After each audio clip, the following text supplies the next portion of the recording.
Bonjour à toutes et à tous, petite vidéo sur la suite de ma tentative de plantation de tabac pour ma consommation personnelle.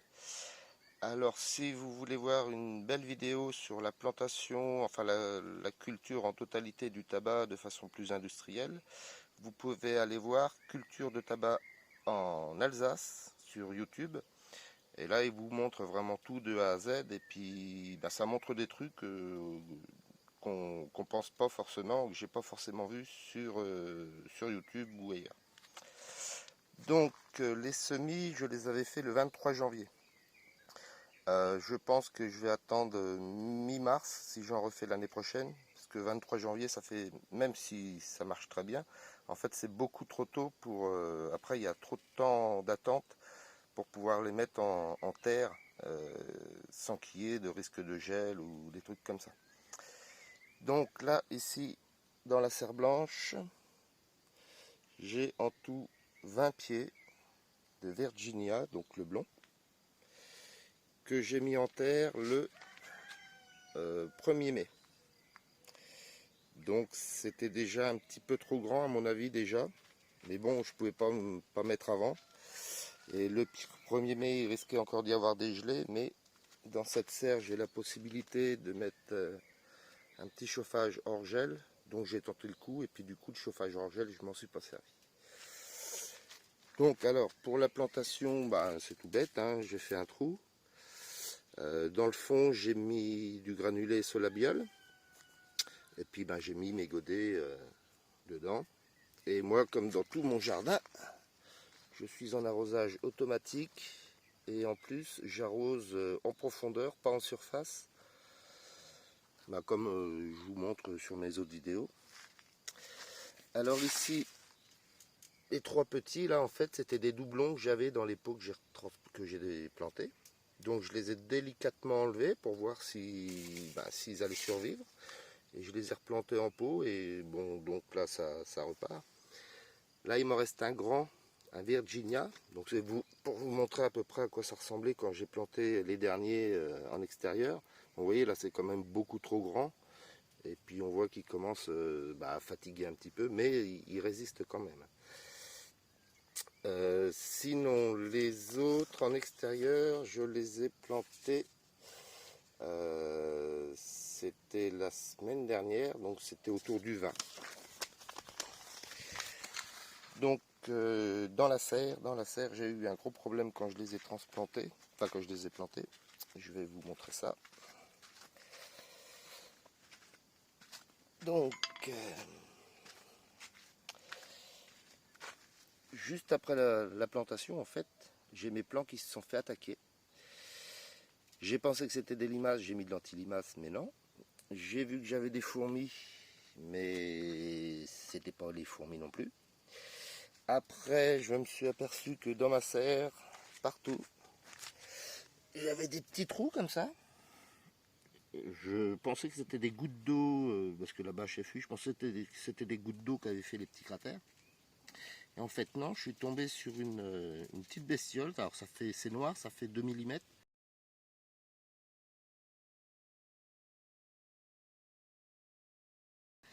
Et en fait, c'était dans le fond et ça creusait. Alors, je ne sais pas ce que c'est, si vous savez. Et j'en ai vraiment un peu partout. Je me rappelle pas avoir déjà vu ça. Et donc, ensuite, quand les plants ils ont commencé à vraiment bien partir, les attaques se sont arrêtées toutes seules. Donc, je sais pas ce que c'est. Mais bon, là, c'est bien parti. Donc, en serre, j'ai peut-être fait une erreur, c'est que j'ai vu que les plants de tabac, ça allait pousser, que c'était quand même assez grand. Donc, sur la hauteur, je verrai si ça tient, quoi. Donc pour l'intérieur, il n'y a rien de spécial. Extérieur. Donc ici, alors, je ne sais pas si vous allez bien voir. Ici j'ai du tabac brun. Donc c'est le beurlet. Donc tout ça c'est du tabac brun planté autour du 20 mai. Et j'ai 5 pieds de turquet, de tabac à pipe. Donc là, ben, il redémarre tout doucement, mais malgré les fortes chaleurs, il meurt pas, quoi. Et ici, donc tout le long, en extérieur de la serre, de ce côté-là, c'est encore du tabac brun, donc 15 pieds. Ouais. Et de l'autre côté,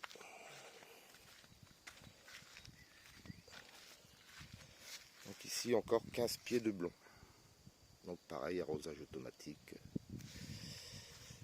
Donc je pensais que j'aurais plus d'ennuis avec les limaces, mais en fait non. Donc pour l'instant, j'attends que ça pousse, quoi. Alors si vous regardez la vidéo en Alsace, alors vous verrez que je ne savais pas, pour la récolte, en fait, eux, ils la font en 3 fois. Une fois les feuilles basses, une fois les feuilles médium et une fois le haut. Et apparemment, ça permet de récolter les feuilles sans qu'elles soient trop chargées en nicotine. Donc ça veut dire qu'il y a quand même possibilité d'avoir du tabac sans trop de nicotine. Donc je vais voir à la récolte comment je vais m'y prendre. Les 4 ici,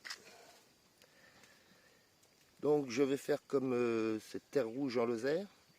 Moi j'ai un chêne, donc je vais les planter dessous pour voir, parce que tous les autres c'est vraiment en plein soleil. Et les 4, je vais les mettre sous mon chêne, juste pour voir si avec un peu moins de soleil, ils vont bien pousser quand même. Donc là maintenant il n'y a plus qu'à attendre, attendre que ça pousse et puis voir ce que ça va donner. Alors après il va y avoir la question du séchage. Bon ça j'ai à peu près compris le concept. J'ai un appentis qui est à l'abri de la pluie, c'est en courant d'air, donc je pense que ça va suffire. Et après la préparation du tabac pour fumer, donc là je me pose plein de questions. Et sinon il y a l'ami Lona86 qui a fait dernièrement une vidéo. Alors lui par contre il fume, donc il a ses feuilles, mais lui il fume des cigarettes en tube. Donc vous regardez sa vidéo, lui il prépare son tabac, c'est tout bête, c'est vraiment tout simple, il n'y a pas de machine, il n'y a pas de... Mais moi comme je fume des roulés, je ne sais pas trop si ça va être la bonne solution. Mais pour ceux qui fument des cigarettes à tuber, vous pouvez regarder sa vidéo sans souci, hein, il montre vraiment une technique simple. Donc voilà, alors il y a Anne qui me demandait jusqu'à quand elle aurait pu faire des semis. Moi j'y ai dit fin mai. Si vraiment on a un temps et qu'un été indien, tout ça, moi je pense qu'elle peut commencer ses semis. Après il faut tenter, hein. Moi c'est la première année que j'en fais, donc je ne vais pas pouvoir donner des grands conseils. Je vais juste dire ce que je pense au fur et à mesure de la croissance. Et pour vous parler un petit peu de la vidéo de la culture du tabac en Alsace, ils ont tout inventé en fait. Ils étaient en mode, comment dire, à l'ancienne, à la main, tout à la main. Et là, ils ont carrément inventé, créé certaines machines pour que ce soit moins physique et gagner beaucoup de temps. Eux, ils plantent des graines enrobées, donc déjà, elles sont beaucoup plus grosses. Et la plantation ne se fait pas à la main, c'est une machine, c'est automatique. Donc, ils ont des grands plateaux, et ça s'appelle des plateaux flottants. Donc en début de machine, ça met du terreau. Ensuite, ça met les graines en surface. Donc le tabac, c'est bien en surface qu'il faut le planter. Et après, leur grand plateau, c'est là que j'ai trouvé ça bizarre. Ils ont des espèces de grands bacs remplis d'eau. C'est pas haut, hein, c'est de quoi laisser flotter les plateaux. Et les plateaux, ils sont en permanence dans l'eau pour la germination. Ensuite, alors chose aussi qui est rigolote à voir, c'est qu'ils ont fait un espèce de grand portique. Dessus, ils ont posé une tondeuse. Et pour être sûr de pouvoir planter tous les plants qui aient exactement la même taille lors de la plantation, pour éviter d'avoir des problèmes lors des récoltes, et ils passent la tondeuse sur les plateaux, juste au-dessus. Ça met tout le monde au même niveau. Et ça leur permet de faire des récoltes sans difficulté. Et donc, moi je pensais que... Alors, au tout début, il faut savoir que moi je trouvais que les plants, si j'ai oublié de vous le dire, en fait les feuilles c'est hyper fragile. Moi j'ai trouvé ça hyper fragile par rapport à d'autres plantes qui existent. Mais là j'ai trouvé ça hyper fragile. Mais donc eux ils passent la tondeuse, donc apparemment la plante elle est quand même assez résistante, parce qu'une lame de tondeuse quand même ça doit bien cisailler. Et après ils font des récoltes, alors c'est une petite partie à la main. Et puis après, ben, ils ont des nouvelles machines qu'ils ont plus ou moins inventées. Et puis ils récoltent en 3 fois. Ils montrent aussi une partie du séchage. Et puis bah, après la vente, un peu tout, quoi. Mais vidéo très intéressante. Et bien sur ce, je vous dis à la prochaine pour la suite de la culture. Donc quand les plants ils vont arriver à peu près 1 mètre, ben, je referai une petite vidéo juste pour vous montrer ce que ça donne avec la différence à l'extérieur et sous le chêne. Et puis après, ben, je vais étudier le truc de la récolte en 3 fois. Et puis ben, d'ici là, il va se passer un petit peu de temps. Et ben je vous dis à la prochaine, à bientôt.